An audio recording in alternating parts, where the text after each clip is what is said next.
En effet, c'est curieux, hein. C'est curieux, c'est les moines qui occupaient, ou peut-être ont fabriqué, construit la ferme Sainte-Jeanne. On pense, mais toujours en corrélation et en relation avec les moines de l'île de Lérins. Oui. Mais alors ce moulin de l'Abadie était donc nécessaire parce qu'il y avait tous les blés des environs, parce qu'il n'y avait que de la culture, et ce n'était pas des immeubles comme maintenant. Donc je répète, c'était les moines qui avaient construit ce béal pour faire marcher ce moulin. Et nous habitions dans une ferme Sainte-Jeanne où il y a eu pendant longtemps encore la petite niche de la Sainte. Je l'ai montré la photo là. Pirate, elle l'a montré, elle y est la photo. Et donc elle a été habitée, cette ferme, par une grande famille de protestants évangéliques. Et pour avoir davantage de nouvelles, c'était un centre, si on peut employer le terme, où tous les pasteurs évangéliques de Suisse, de Belgique, d'Italie, d'Espagne venaient passer chez nous. Ça donne une grande ouverture d'esprit. Hein. Forcément. Quand on dit c'est chrétien, ils vont au culte, c'est fermé, c'est pas du tout vrai tout ça. On s'ouvre au monde. Il y a la possibilité. Voilà. J'ai bien cité tous les pays. C'était un peu l'auberge, voilà. C'était une maison ouverte. C'était une grande maison. Et il y en a toujours par-ci par-là des maisons ouvertes. Hein. Ça existe toujours, heureusement, de partout. Et nous avions en permanence des gens à la maison. Ben, les bases de la ferme datent du 1400, hein. Voilà, les moines. Hein. Alors aujourd'hui, ça aurait été classé par l'UNESCO. Certainement, ce ne serait pas démoli la ferme à notre époque maintenant. Oui, elle avait un charme. Elle n'était pas très grande, hein, mais elle avait un charme. Mais surtout, ce qui donnait son charme, c'était l'arcade pour arriver. Il y avait un grand pain devant, et puis sur la photo. Ils l'ont sur la photo. Vous l'avez sur la photo, l'arcade. Alors nos amis venaient, ils avaient la place pour mettre la voiture, quand ils venaient en voiture. Et puis quand ils venaient en train, on allait les chercher donc à la gare, pour qu'ils passent un jour ou deux ou trois à la maison. Et alors là, on en profitait, parce que toi tu jouais du piano. Un peu. On en profitait pour chanter les 4 foyers chorales, avec les visites. Les c'était un cadre, j'ose dire, unique.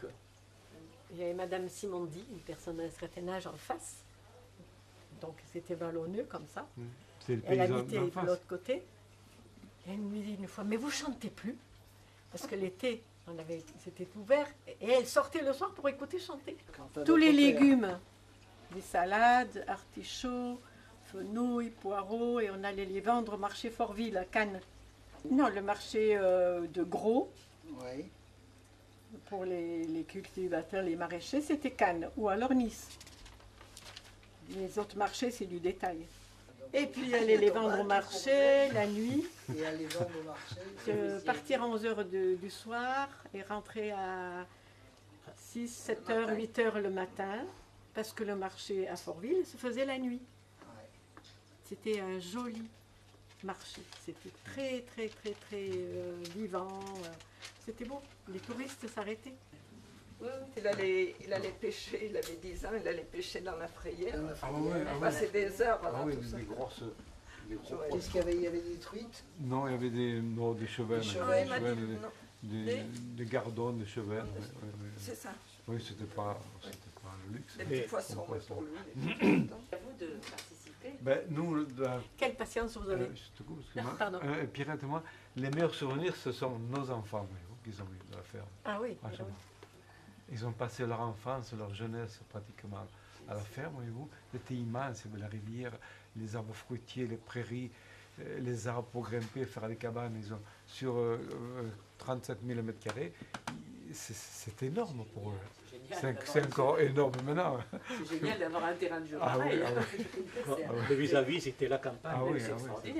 Au fond de la campagne, il y avait les ruisseaux où nos enfants allaient pêcher. Voilà, et puis la ferme a été prise pour nos chers concitoyens cannois. Mais le fait qu'on nous l'a prise, Mais enfin, c'est pas juste. C'est pas juste. Ça valait une fortune surtout, quoi. Puis, mes parents, ils vont beaucoup travailler. Délapider, quoi.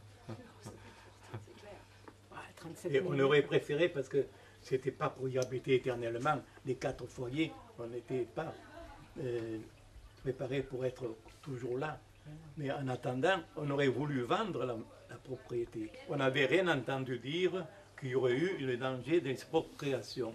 Et c'est quand papa et maman et la famille ont mis en vente la propriété, parce que nous avions compris qu'il fallait passer par la vente, mais la vendre, c'est là que la mairie intervient et dit, bien alors, puisque vous êtes vendeur, nous sommes les premiers acquéreurs. Mais nous, on a acheté, mes parents, ils ont acheté cette campagne de prix agricole. Eh oui. Donc ils l'ont acheté au prix où vous l'avez mis Ils en ont vente. voulu... Ah non, non. Ah non. C'est ça Oui, le drame. utilité publique. Prix était public, donc les prix sont très très bas. Vous pouvez, c'était C'est jusqu'à 7 francs le mètre carré. Dans la vallée où ils ont fait des belles villas, là. 7 francs le mètre carré. Oui. Une partie de la propriété de Gageli C'est bien que a on été, parle de ça. a été estimée donc, par la mairie. Une partie de cette propriété a été évaluée à 1 franc Au bord de la Frayère, au Pierrette. bord de la Frière, parce que 1 franc c'était au bord de zone la Frayère. inondable, donc Ouais. on ne pouvait pas Ouais. construire. Et Et pour- un pour- temps, il y a eu un acquéreur, tu te rappelles que c'était des Allemands, une société allemande qui voulait acheter, qui était intéressée, et ils voulaient acheter pour construire des immeubles pour leur personnel. Je ne sais pas si c'était en vacances ou bien s'ils voulaient s'établir ici, je ne sais pas. des pieds-à-terre pour les vacanciers allemands.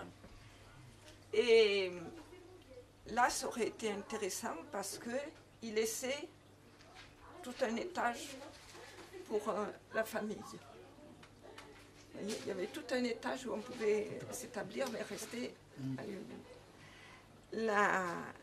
La ville de Cannes y a mis opposition en disant que les immeubles étaient trop hauts, que ça gênait pour le... Il y avait une pour le- servitude. Pour le... Mais non, pour L'aérodrome. l'aérodrome. Et Sainte-Jeanne a les immeubles plus hauts de ce que les Allemands voulaient faire. Deux fois. Oui, À on Saint-Pierre. nous a proposé pour maman, mon frère aîné, nous, des HLM et comme des privilégiés parce qu'ils étaient tout neufs. Il y a un pont là, juste derrière, qui va relier en fait, un pont, une voie de désengorgement du quartier Sainte-Jeanne. C'est un pont qui n'a pas de nom pour l'instant, Ah ouais. qui n'a pas d'issue pour l'instant. Il n'est pas raccordé, mais un jour, il y a eu une inauguration de fête et un jour il sera raccordé et il aura un nom. Et en discutant comme ça, en préparant donc, ces interviews, on avait pensé proposer un nom. Et le nom de votre papa. Parce qu'avec un prénom pareil, c'est extraordinaire de s'appeler Ange. Alors en c'est italien, en vue de c'est tout ça. Angelo.